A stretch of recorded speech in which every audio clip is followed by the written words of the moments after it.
Hey, Hannah, how you doing? Good. How you doing? Good. Hold on here. Let me see if I can find a certain file I seek.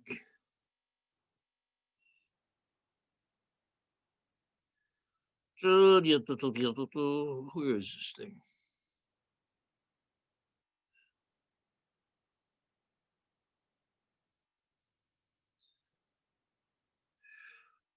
Okay, and how do you pronounce your name again?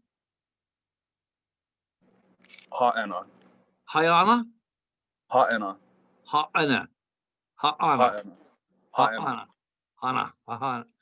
Okay, I'll do my best. You correct me if I really go off the screen with that, okay? You Maybe can just call you H. What's that? You can just call me Hunter too if that makes it easier. It's my middle name. Hunter? Yeah, it's my middle name. Okay, all right. We'll communicate. I'll put that in my recording device here and listen to it. Well, it's just the two of us, so maybe we wait another minute. Well, it's not quite 12 o'clock. Wait another minute or two. Yeah. Where are you from, by the way, if I may ask? I'm from Maui. Say it again. I'm from Maui, Hawaii. Hey, how do you spell that? Maui, like Maui. You ever heard of the island? Oh, yes, I have. Sorry, I pronounce it a little different. So I thought you said Mali, like in North Africa. I was say, oh, I didn't know that. Okay, yeah, all right. no, not North Africa. Okay, I'm so sorry. I'll get you going here. Hi, Daria. Can you hear me? Yes, hi. All right, good to see you. And introduce yourself there, Mr. Balimbin. There you go, just like that. Hi, Daria. I'm Ha'ana. Can you hear me? Yeah, I can hear you. My name is Dasha. Yeah, the full name is Daria, but the people can call me Dasha. It's easy. I'm from Russia. I live here like 3-4 years. I moved with my family. I also study in Russia at university, but I studied only 1 year, and after we moved to States. Oh, cool. Awesome. My daddy was born in Russia. Did you know that? In which city? He was a member of the Tsarist family, I believe. No.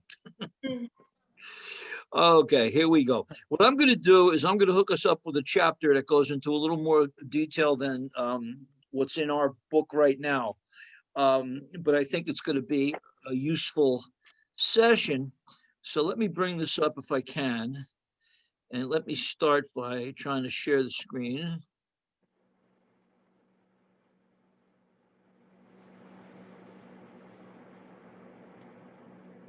Okay, we can see that screen there.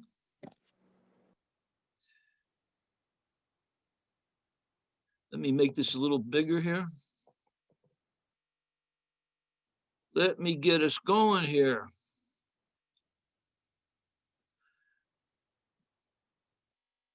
I need to do this for me more than you. Okay. Everybody sees that? You see that, Daria? Okay, I'm assuming we can all see the screen. All right, chapter 2. I'm going to get us into chapter 2 and a little bit of chapter 3 at the same time here. And I think it's a worthwhile way to approach this class right now. We're talking about the accounting systems. What items appear on a balance sheet? We have a balance sheet, an income statement, and a stockholders' equity statement, which we'll see shortly. And we need to know what activities affect each of these, what affects each account in your chart of accounts. So let's see what we have here. The conceptual framework. This is a little more of chapter 1. We are providing information to external users, external, outside parties.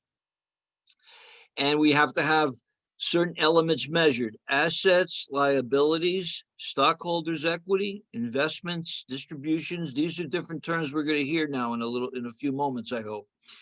Assets, liabilities, assets, anything the company owns that's of value. Cash is a wonderful asset. Cash is our favorite asset. A liability is a debt. It's money we owe to our suppliers. It's an IOU. Stockholders' equity, let's think of that as what the business is worth at that point in time. So if you're seeing this for the first time, say to yourself, you need to know this like the back of your hand. This is the whole structure of accounting, of financial statements. The accounting equation: assets equal liabilities plus stockholders' equity. And under assets, they give you this really confusing, complicated economic resources with probable benefits, blah, blah, blah.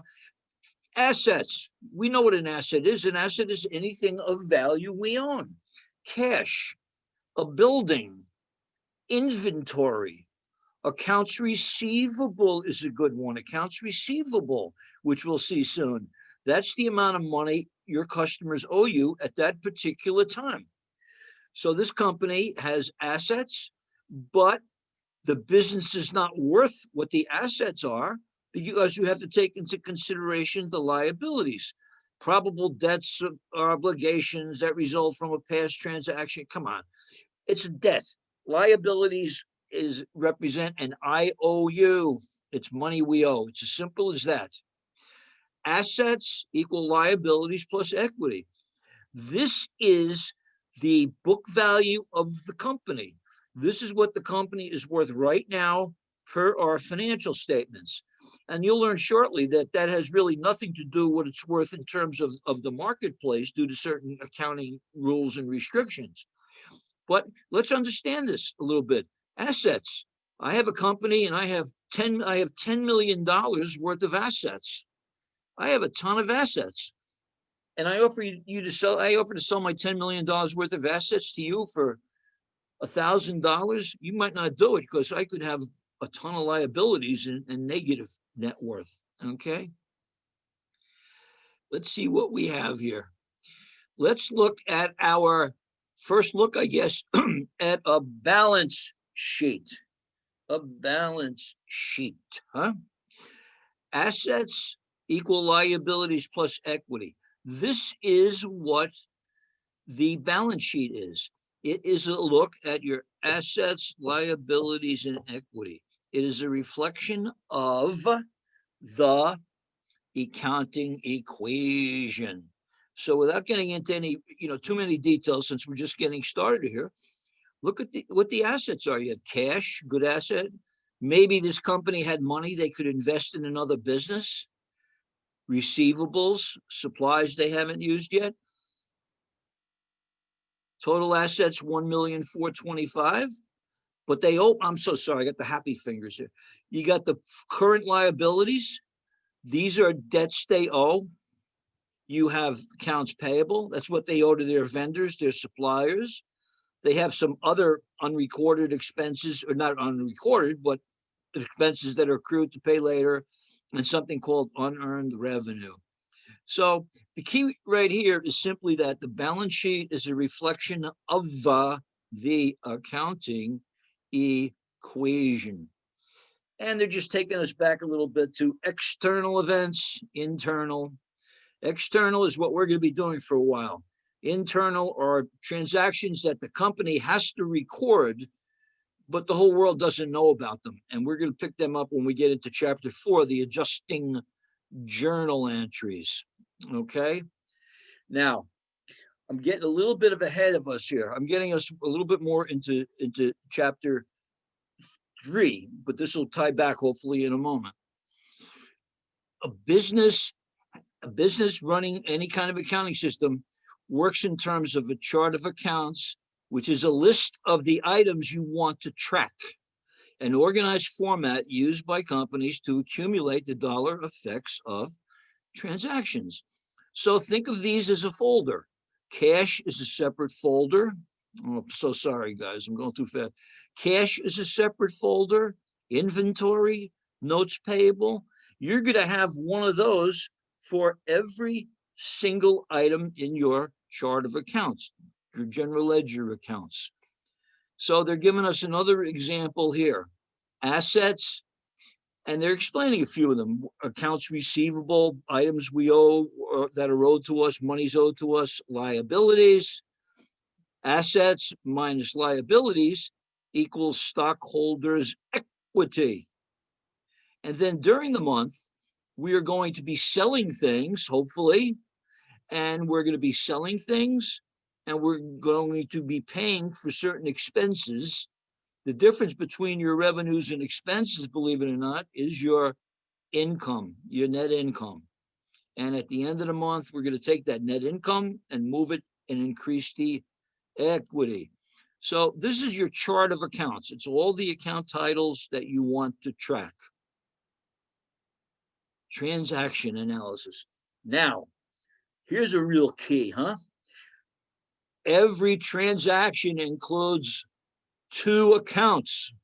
You cannot have an account where you're just increasing something without increasing or decreasing something else.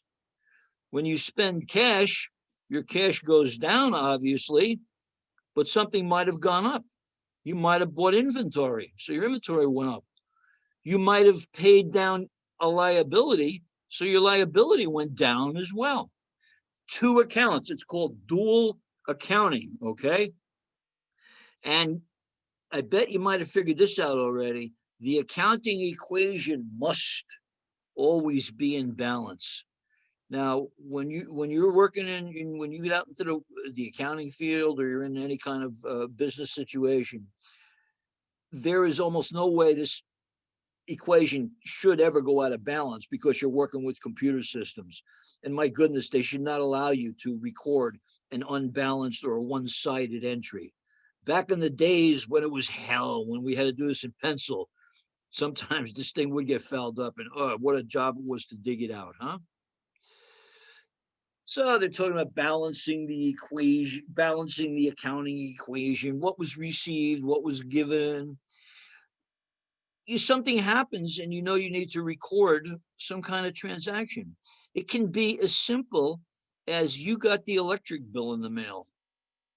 Okay, the electric bill.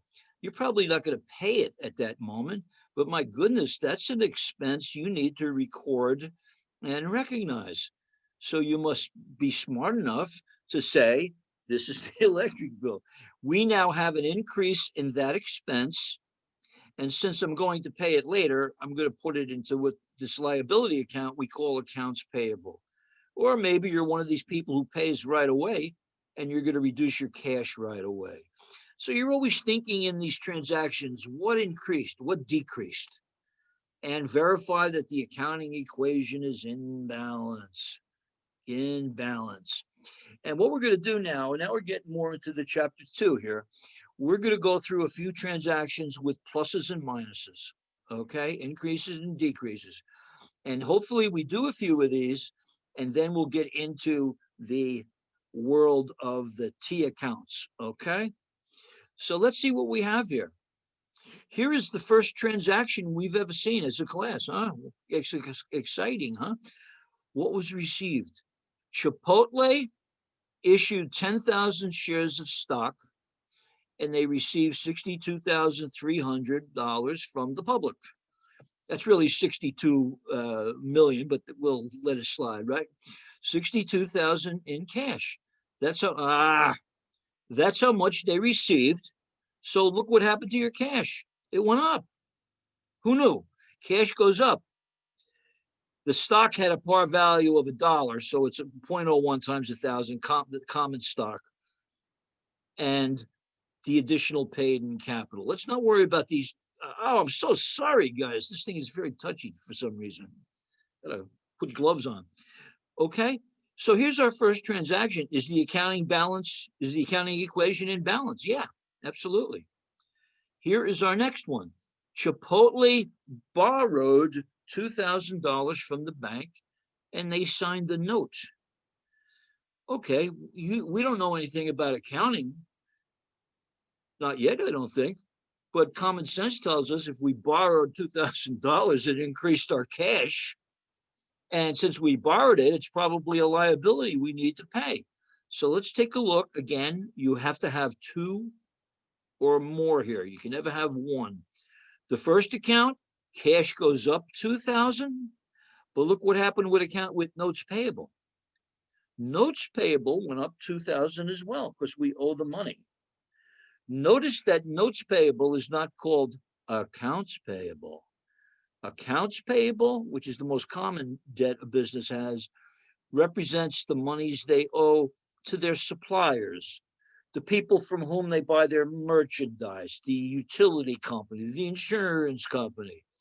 Notes payable represents borrowing, and it has an interest element and is a higher level collection in case of a bankruptcy. Let's not go there. Here we go. Chipotle bought some new equipment. They bought ovens and counters and refrigerators, and that equipment cost them $63,100. So you remember our steps, one of the first steps they suggest is, well, what went up, what went down? Let's see here. Well, we bought equipment. Wow, equipment went up. We now have these ovens. We didn't have them yesterday. Equipment went up by $63,100 right here. Okay, and they're putting that in a separate bucket, a separate account in your chart of accounts called property and equipment. Okay, and here they paid $55,100 in cash. So the cash went down. The cash went down $55,100. The difference represents $8,000 that we now owe to the bank. Make sense, Daria? So far? Okay.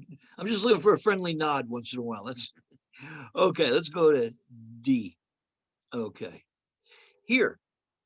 Now we paid back some of the money we borrowed. I believe we borrowed 2,000, or what was it, 2,000, then we borrowed 8,000, huh? Well, we're making a payment now. Paid 400 to the bank, and it tells us to ignore the interest, which we will be glad to do. Cash went down by 400. Cash went down by 400, and so did notes payable. And look at our accounting equation. We are still in balance. Let's look at another one. Chipotle had money lying around.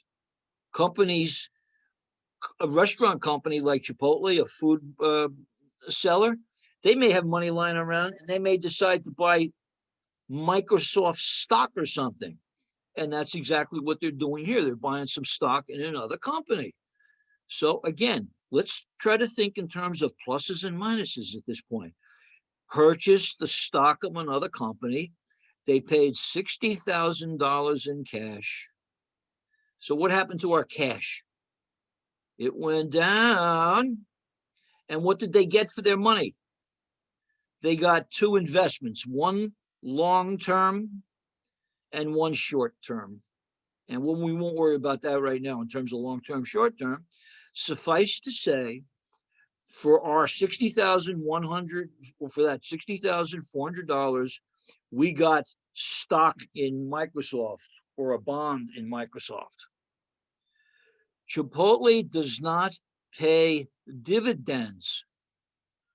It reinvests profits into the business. However, we're going to show you a dividend, a cash dividend. What is a dividend? A dividend is a payment made to shareholders. It's an arbitrary payment. It does not have to be made.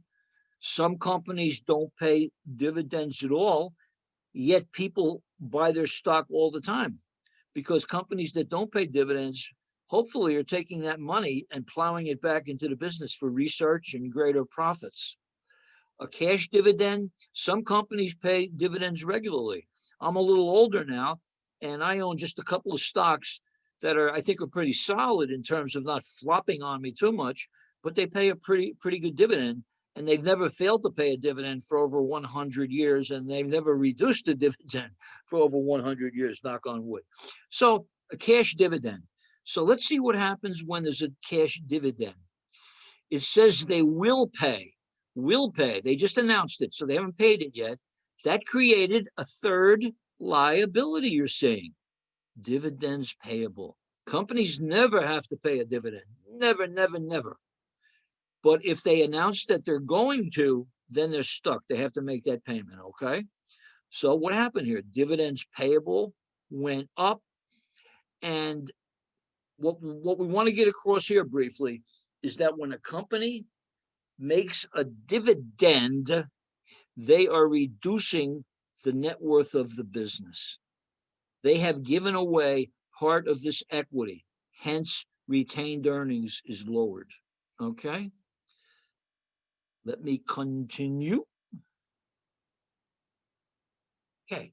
Now, what we just did, we went through some transactions in terms of plus and minus, up and down. We kind of hopefully get a little bit of sense that we want to look at a potential transaction and understand, what went up, what went down, what were we doing here? Now we're going to get up to a little further ahead here. We're going to do those same type of activities here, hopefully with debits and credits, huh? I just want to see something. Okay. Now I'm into chapter 3 a little bit. And when we get done with these slides, and it won't be long, I'm going to go back into another presentation briefly, okay? How do companies keep track of their account balances? Well, we just went through some pluses and minuses, but that's not how they do things. They have what's called a general ledger, and what that is, that's the books of the company. That's the place where all the folders exist. That's where you're going to see your cash activity. You're going to see the ups and the downs. You're going to see the running balance, the general ledger. The general journal or journal entries, which we're going to look at briefly here, is the mechanism for inputting and updating the general ledger. T accounts are mimicking the general ledger. T accounts are similar to the general ledger. In reality, they're just scrap paper, but it looks just like the general ledger, and we're going to work through T accounts like crazy. So here we go. I am getting into debits and credits. I'm already in chapter 3, I'm afraid, okay? But I'm kind of doing this deliberately. T accounts. A T account is a shorthand term for the entire ledger account. The T account has a left side called the debit and a right side called the credit. You see this T account? You see the word debit and credit? It only means left and right.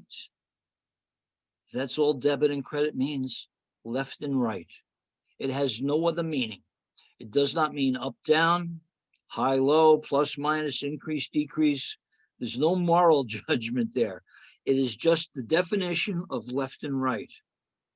Now, we are going to soon get into our chapters 2 and 3 here, and you will simply have to memorize these rules of debits and credits. And it might take a little bit of time. It's a little tricky.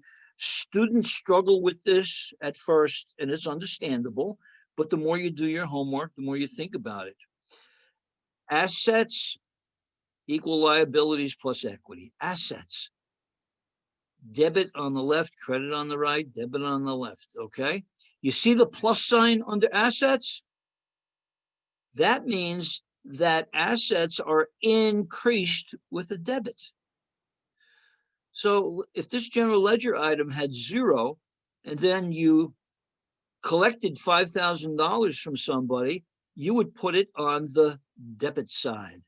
That increases an asset. An asset has what's called a normal balance of a debit. Normal balance. The pluses are normal balances. If you spend money, it comes out on this side, the credit side. If assets equals liability plus equity, then liabilities would have to have the opposite control. Liabilities are increased with a credit. Liabilities are increased with a credit. And stockholders' equity is increased with a credit as well. Okay, so that's the start. There's really just 5 of these things you need to remember. Okay, and I'll give you a couple of maybe helpful acronyms and encourage you where to look. Okay, so here we go. Assets equal liabilities plus equity. Wow, we know that now. Assets have a debit balance. That means a normal balance. We always expect to see a debit balance in an asset account. If at the end of the month you're looking at your general ledger and you see you have minus $500 in cash, well, you know, that's not good. That means there's a problem somewhere. You've maybe made a mistake that needs to be rectified to correct that. Or you're floating checks, which you really shouldn't do, something like that, okay? Liabilities have a credit balance, equity, stockholders' equity, also known as owner's capital, credit balances. Let's take a look at each of these little elements here. These little elements that I'm trying to build up here. Analytical tool, the journal entry. In this course here, everything we do to update the general ledger is done via what's called a journal entry. Your book also calls it a general journal, a journal entry. You're going to sit down at your accounting system, whether it's QuickBooks, Oracle, Mass 90, I don't know what's out there now. Whatever your computer system is, you're going to go in there and you're going to record what's called a journal entry. And you might do 1 entry, 2 entries, 3, 4, whatever. You do maybe 7, 8 entries, whatever the day requires. Nothing has happened, though, until you hit the button called post. Post. So the activity of writing the journal entry does not impact anything until you actually post it. Meaning, boom, I think these journal entries are perfect. They're going to go into your general ledger. Once in the general ledger, they are there permanently. They can never come out. You can correct them with a reversing entry. You can correct them, but it's a permanent record. So let's see if we can have a little fun with a journal entry. Journal entry. A journal entry is simply a debit and credit. And it usually has a date. Not usually, we'll have a date. You know, here they're just using A. And what we're going to do is look at the transaction. Remember that first transaction when they organized the business by issuing stock? We saw it before in terms of pluses and minuses, increase and decrease. Now let's look at accounting language. Okay, we are going to what's called debit cash for $62,300. You notice I didn't say increase, I said debit. We want to get out of that habit of increase, decrease. We're going to be talking debit, credit, and this will drive you nuts till you get the debits and credits in your head. Okay, so a journal entry: cash is increased with a debit. Common stock went up, and so did additional paid-in capital. These are both equity accounts. These are both part of your owner's capital. So we sold stock to the public.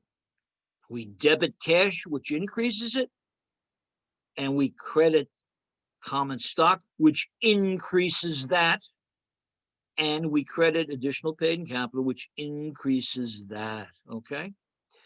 Notice the indentation on the credits. That's not a suggestion, that's a requirement. You must indent all of your credits. I mean, if you didn't, things would work. You know, the sky wouldn't fall down on you. But the convention is you indent your credits inside a little bit because it makes it a little bit easier for auditors and readers of the information. And it also shows that you kind of know what you're doing. If you don't indent, you're kind of telling the world that you either not sure what you're doing or you don't care, and it's going to be a more difficult thing to read, okay? So now we have written that journal entry. Now I'm going to hit the post button. You ready? Watch this. Boom, post. Now we posted. Okay. Let's see what we have here. Here is your journal entry. This is what we just did. This is what we just did. We debited cash for 62.3 and we credited common stock and we credited the payables. And there always should be a little bit of an explanation there. And we'll talk about that some more, huh? But look what happened when we posted it. You notice that this journal entry is kind of a glorified T account. Would you agree? T account, it's a T. I see a T right here. The left side is debit, right side is credit. Same thing in your general ledger. The only difference in the general ledger is you're going to see eventually you're going to have two sets of debits and credits, one to carry the balance forward and one set for the transaction. So let's see what we have here. Chipotle. At the beginning of this year, Chipotle had a cash balance of $401,200. Okay, that's the beginning balance. Now they raised this stock issue and they increased the cash with a debit. How did they increase it? They debited. Cash has a debit normal balance. So the cash balance is now $463.5. Let's look at their world of common stock. Here, they had a beginning balance of 300. It looks like they issued stock in the past, 300. Now they issued another 100 at par, and the same thing over here. The same thing right here. Additional paid in capital. You had a beginning balance, and now you have more equity, more paid in capital. Okay. I know I'm going a little bit quickly here, and I'm doing so. Oh boy. And I'm doing so for a reason, because I like you to kind of think of chapters 2 and 3 as really the same chapter. The first one, they go into what we did earlier in this presentation, where it's the plus minus world. And then I believe chapter 3 is when they start throwing the debits and credits at you. But get comfortable with chapter 2, and then we'll be really able to race through this. So I hope you see what I'm talking about with the T account. The T account is mimicking the general ledger. And here is the T account here. And that's how things flow. Uh-oh, what happened here? Now they're taking us to the T account. They really should have started us with this, but that's fine. After journal entries are prepared, the accountant posts the dollar amounts to each account affected by the transaction. Okay. So these are T accounts, but they're calling them the general ledger for our purposes. This is a look at your general ledger for each of these particular items, at least a part of it. Look at cash. Cash had a beginning balance of $401,200. How do we increase an asset like cash with a debit? Whammo, ending balance 463. Common stock, beginning balance was 300. It went up with a credit, and they're not showing you the 60 to 200 number, which was over here. Well, here it is now, I guess. Okay. So, I'm so sorry. What is with this screen today? So let's take a look here. Our journal entry, we can't look at that enough. Is our equation in balance after this? Absolutely. Absolutely. And here's our general ledger. Beginning balance 401 plus 62. Common stock went up 100. So did paid in capital. Okay. I will now bring your attention to the AAA. Those are, every item in your general ledger should have a little number or code to tie things together.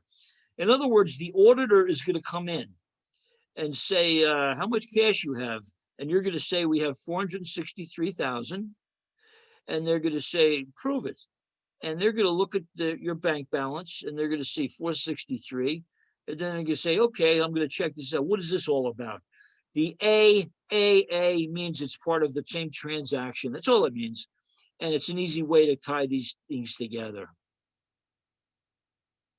Now we're going to do some more journal entries. In fact, I think we're doing the same ones we did at the start of the class. We borrow money from the bank. We borrowed money. Cash went up, and so did notes payable. We're starting to learn now, and I know you don't know it yet. It's going to take time doing your homework a little bit. We are learning that cash has a normal debit balance. Normal balance means the side of the equation of the T account, left or right, which increases it. Cash has a normal debit balance.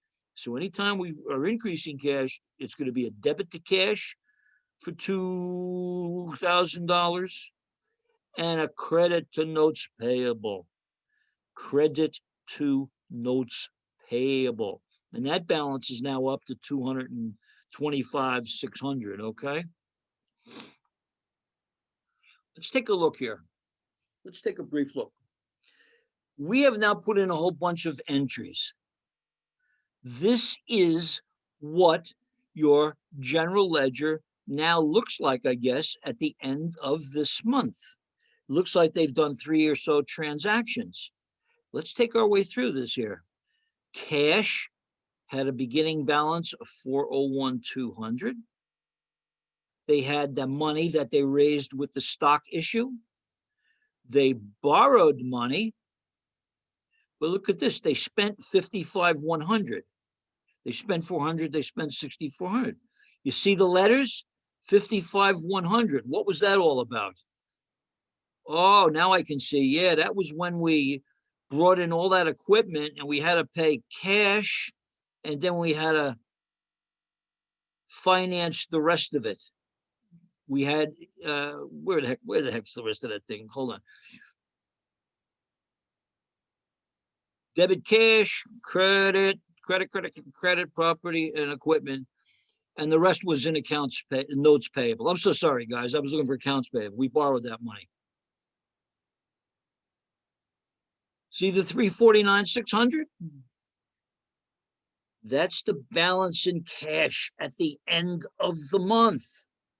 How did we get that number? We got the number as follows: 401 plus 62 plus 2 minus 55 minus 400 minus 600. What we're the way I like to demonstrate it is to get the balance in any general ledger account, you add the debits and the credits, and the high man wins. Kind of like poker. You add the debits and credits and you subtract them, and the difference is going to go into the column with the larger numbers, obviously. I don't think I need to belabor that. I think that's fairly obvious.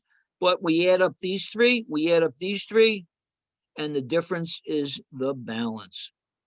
In other words, the balance in cash at the beginning was 401.2, then it went up to 463, then it, then it went down to 408, then it went up, down, you get the idea. Short-term investments. Meanwhile, our accounting equation has remained in balance, and we prove it here with a trial balance, okay? Could you guys hold on 1 second? I just want to grab the book. I didn't remember to bring it here. Hold on. Say hello to each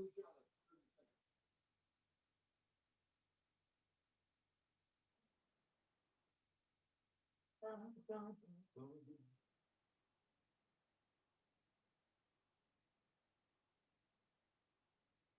I have returned. I would like to see something in our book here.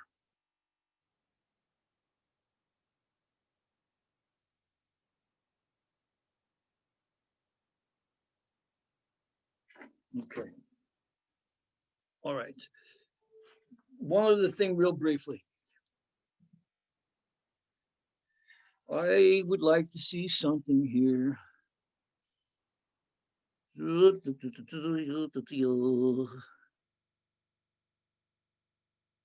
Okay.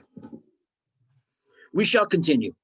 The month is ended, and there is our general ledger, which we know is in balance, okay?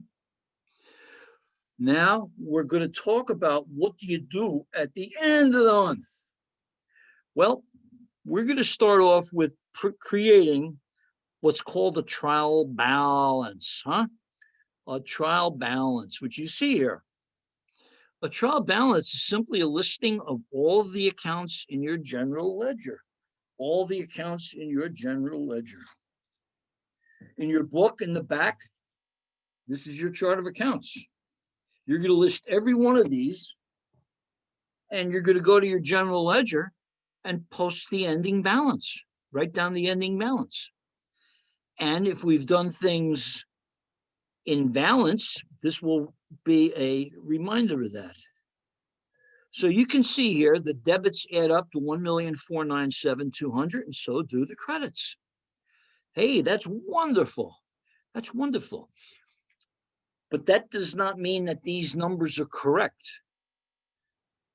Every one of these numbers could be wrong. The only thing the trial balance does for us that gives us any comfort is that we're in balance, assets equal liabilities plus equity. That's all this thing does. It's not a financial statement. It's not going to go out to the public. No one in the history of investing has said, hey, wait a minute, I have your balance sheet, but I want to see your trial balance. I mean, people know it's just a worksheet, but it's a crucial tool for the accounting department. Now, where did they get these numbers? I see 349,694.5. 349,694.5. Debit, debit, debit, debit. First four debits. Now I see a bunch of credits coming. Notes payable 223. Oh, you guys have to forgive me. Let me move this out of my way here. Yeah. Dividends payable 3,000. Notes payable 223.2. So let's understand the trial balance is simply a listing of everything in your chart of accounts, and it exists for one main reason, to demonstrate that the debits equal credits. And notice the sequence here. Notice that it starts with cash, investments, receivables. In other words, it starts with your assets, then it continues into liabilities, the payables, and then it goes into equity. So your trial balance goes in the same sequence as your chart of accounts. Assets, liabilities, equity, and then revenues and expenses when we get there, okay? So what we've done, we've gone through some transactions in the chapter 2 mode. Chapter 2, we're going to do these transactions on a long horizontal sheet, and we're going to plus this column, minus this column, and no talk about debits, credits. Chapter 3, that's when we get into the debits and the credits. That's where we start rolling. They talk about a classified balance sheet. Let's talk about this. I'm getting a little bit ahead. I think we're still chapter 3, though. Current classified balance sheet. Assets can be called current assets or current liabilities. Current assets or non-current assets, current liabilities, long-term liabilities. Current assets, those are assets we expect to use within a year. It's as simple as that. And these are very important terms as you get further along. Current assets, cash, well, we certainly are spending cash every day. Accounts receivable, my goodness, we hope we collect from our customer within a year. So that makes that a current asset. Our inventory, I hope we're not buying inventory and then not selling it for a year. That would be current. Non-current asset would be something like a building, a forklift, land, a big piece of equipment, huh? Current liabilities have the same logic. Current liabilities, the ones we're going to pay within the next 12 months. We borrowed money from a bank, and the deal is we pay them back in 6 months. That is a current liability. We made a deal with the bank to pay them back in 12 months. Current liability. We borrow money from a bank, or we buy a bond. It might be a 30-year bond or a 10-year bond. That would be a long-term liability. So those are two terms we're going to get very, very comfortable with going forward. Here is a look at Chipotle's balance sheet.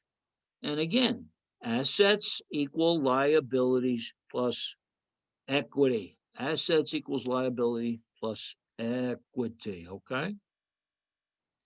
International stuff, forget it. We don't worry about that. And that should take us to the end here. We're not going to worry about that, okay? I think that was a pretty good introduction to get you into your chapter 2 homework. And you know what I'm really hoping? Now that you've gotten a flavor of chapter 3 here, you might say to yourself, yeah, I understand chapter 2. This is making sense. I'm ready to maybe start off on chapter 3 a little bit. Maybe it's a little bit ambitious, but I have high hopes for you. We're here for you. We're also here to answer questions like crazy. You have any questions there, H? Hunter, you're okay? What do you think, Dario? You got some comments? And who's that on the bottom? I can't read the name. Who? The young gal in blue. Ooh, what's the name? I'm Ruby. Ruby, how you doing? Yeah, This helped you out a little bit? Yeah, I helped out a bit.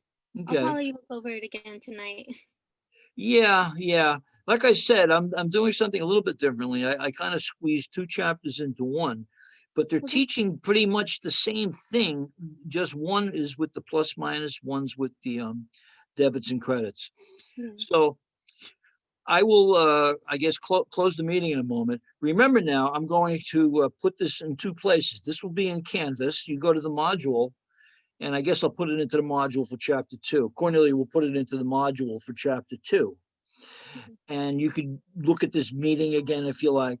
And I have my own YouTube channel, Bob Smagula YouTube, where I put this stuff up too. Sometimes it's easier to just get it off the internet as opposed through Canvas, okay? And I'm gonna ask you to write 6 letters down. May I ask you to write these 6 words down, please? Write them across the page. After eating dinner, let's read comics. After eating dinner, let's read comics. A, assets, expenses, drawing or dividends. Those are your 3 debits. To the right, L, R, C, liabilities, revenues, capital. Some people like those kind of mnemonics, some don't, but you have to get them in your head, okay? All right, if there are no more questions, I'll let you go. I guess this is what, Thursday? Thursday. We're a 2 days Thursday group, huh? Okay, that sounds good. All right, if there's no more questions, we'll call it a day, okay? You know where to find me. You take care, everybody. Professor, Yeah, sure. I have like an off topic question. Like Sure. Not about class. I was Sure. wondering if you ever had office hours talking about stocks and whatnot. About what? Stocks. Could you? I just having trouble hearing. Hi, Anna. I'm sorry. Say it again, please, slowly. That's not me, bro. Stocks. Das? Stocks. You know how you talking about investing earlier today? Oh, okay. What about it? Like, do you have office hours talking about? Oh, did you say? stocks and I'm whatnot? sorry. You're saying stocks, huh? Correct. Yeah. Yeah. The ears. I think the brain is okay. It's the ears that are always. I'm ears sorry. are- My mic's kind of bad too. What's your question about stocks? No, I just had like a general questions if you had office hours. So like we just talk about stocks. Yeah, and you can. I upcoming have my dividends. I have tutoring hours. You can always call me. I mean, I'm Okay. certainly not going to recommend anything other than just talking. Give you some ideas. Yeah. That's Yeah. all I had. That's all I need to do to get fired. Is I told one of the students to go out and buy Smagula Industries for $1 million. Then went bankrupt 2 days later. So but yeah, Yeah. we can do that time during my tutoring hours. Saturday. Okay. Okay, guys. Okay. Okay, thank All you. right, here we go. Talk to Thanks, you Bob. later. Bye-bye.